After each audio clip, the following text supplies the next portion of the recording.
Hello. आज हम हमारे आसपास के इन्वामेंट का हमारी मेंटल स्टेज पर या हमारी इमोशनल स्टेज पर क्या इफ़ेक्ट होता है इसके बारे में बात करेंगे। Our overall environment consists of everything around us, from the physical things that we are using in the place we are living and the people whom we interact with affect on our mental state। जैसे कि जिन लोगों के साथ हम रह रहे हैं हमें पता ही नहीं चलता कि जैसा उनका थिंकिंग पैटर्न है धीरे धीरे हमारी भी सोच वैसी ही होती जाती है। अगर वो किसी चीज़ को लेके डर रहे हैं तो हम भी डर फील करने लगते हैं, या फिर वो पावरफुल हैं तो हम भी पावरफुल फील करने लगते हैं। ये बहुत स्लो होता है, इसका इफ़ेक्ट बहुत स्लो होता है, इसलिए हमें पता ही नहीं चलता कि उनके थिंकिंग पैटर्न का इफ़ेक्ट हमारे ऊपर होने लगा है। तो हमें अपने आप को चेक करना है, क्या मैं किसी की सोच से अफेक्टेड तो नहीं हूँ। हमें खुद की एक सोच बनानी है, खुद का एक थिंकिंग पैटर्न बनाना है, खुद के गोल्स क्रिएट करने हैं। और अगर हमें लगता है कि हम सही हैं तो बजाय ये सोचने के कि लोग क्या सोचेंगे, हमें उस रास्ते पर आगे बढ़ना है। अपने गोल्स के लिए अपनी सोच के साथ में आगे बढ़ना है। नेक्स्ट हमारा, आजकल हम इतनी कंफर्ट की चीज़ें यूज़ कर रहे हैं कि फ़िज़िकल चीज़ों पर हमारी डिपेंडेंसी बढ़ती जा रही है, और अगर हमें वो चीज़ें नहीं मिलती हैं तो हम बहुत जल्दी परेशान हो जाते हैं। इसका सबसे अच्छा एग्ज़ाम्पल आप ले सकते हैं मोबाइल फ़ोन्स। बड़ों पर तो जो इफ़ेक्ट हो रहा है उनके बारे में वो अवेयर भी हैं, लेकिन क्योंकि वो हैबिचुअल हो चुके हैं और बाहर नहीं निकल पा रहे हैं इस एडिक्शन से, तो वो उस इफ़ेक्ट को इग्नोर कर देते हैं। लेकिन छोटे छोटे बच्चों पर, 3 साल के 5 साल के बच्चों पर अगर आप उन्हें नहीं देंगे मोबाइल तो उनके अंदर गुस्से और इरिटेशन के संस्कार डेवलप होने लगे हैं इतनी छोटी सी एज से, जो कि बिल्कुल भी सही नहीं है। तो दैट इज़ फिज़िकल चीज़ों पर हमारा एडिक्शन होता जा रहा है, हमारी डिपेंडेंसी बढ़ती जा रही है।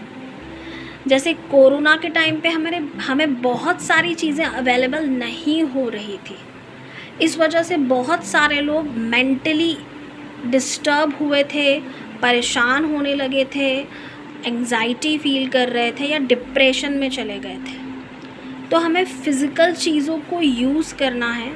अगर हमें मिल रही है तो हमें अच्छे से उन्हें यूज़ करना है, अच्छे काम के लिए यूज़ करना है। लेकिन अगर हमें नहीं मिल रही है तो हमें परेशान नहीं होना है, हमें उन चीज़ों के बगैर रहना सीखना चाहिए और अपने बच्चों को भी ये चीज़ें सिखानी चाहिए। नेक्स्ट जो कि बहुत इम्पॉर्टेंट है, हमें नेचर के साथ में कनेक्ट होना है। हमें अपना ज़्यादा से ज़्यादा समय प्रकृति के साथ में बिताना है, क्योंकि प्रकृति का नेचर है शांत रहना, पीसफुल रहना, या सेल्फलेसनेस के साथ में सब कुछ देना। आई थिंक इस पूरी दुनिया में प्रकृति ही है जो इतनी शांत है और निस्वार्थ भावना से हमें सब कुछ दे रही है। रहने के लिए प्लेस, खाने के लिए फ्रूट्स, वेजिटेबल, ग्रेन्स, एवरीथिंग, ये सब कुछ हमें प्रकृति ही दे रही है, वो भी बिना कुछ रिटर्न में मांगे। तभी हम जब भी किसी नेचुरल प्लेस पे होते हैं, किसी नदी के पास में या समंदर के किनारे या फिर किसी पार्क में या पहाड़ी पर या फिर किसी पेड़ के नीचे, तो हम क्यों अच्छा फील करते हैं, क्यों हम पीसफुल और अंदर से खुश फील करते हैं? क्योंकि ये प्रकृति का नेचर है। जैसे लोगों की फ्रिक्वेंसी और उनकी सोच का इफ़ेक्ट हमारे ऊपर होता है, वैसे ही प्रकृति की जो फ्रिक्वेंसी है, प्रकृति का जो नेचर है, उसका इफ़ेक्ट भी हमारे ऊपर होता है। तभी हम नेचुरल प्लेसेस पे जाकर इतना अच्छा फील करते हैं, क्योंकि प्रकृति का नेचर है पीसफुल रहना, शांत रहना। तो अगर हमें ये सीखना है शांत रहना, हर सिचुएशन में शांत रहना, हर सिचुएशन को शांत रहकर क्रॉस करना, तो हमें दिन भर में से कुछ समय नेचर के साथ में स्पेंड करना चाहिए। तो जिसके साथ आप रहते हैं उनके गुण आपके अंदर आने लगते हैं। तो प्रकृति के साथ अगर आप रहेंगे तो प्रकृति के जो गुण हैं, सेल्फलेसनेस वाले, निस्वार्थ भावना से देने वाले, पीसफुल रहने वाले, ये गुण आपके अंदर डेवलप होते जाएंगे। क्योंकि आजकल ये बहुत ज़रूरी है, क्योंकि आई थिंक एक प्रकृति और भगवान के अलावा जितने भी लोग आपके आसपास हैं वो किसी स्वार्थ के ही कारण हैं, किसी पर्पस से ही वो आपके साथ में हैं। तो अगर आप ये चीज़ें सीखना चाहते हैं, अपने आप अंदर ये फीलिंग डेवलप करना चाहते हैं, तो आप प्रकृति के साथ में, नेचर के साथ में कुछ टाइम स्पेंड करें। अगर आप बाहर नहीं जा सकते, घर पर ही गार्डनिंग स्टार्ट करें। गार्डनिंग से हैप्पीनेस के इमोशंस रिलीज़ होते हैं। As I am a plant lover, तो जब भी मैं अपने प्लांट्स को बड़ा होते हुए देखती हूँ वो बहुत अच्छी फीलिंग होती है। मुझे तो बहुत अच्छा फील होता है, बहुत खुशी महसूस होती है मुझे।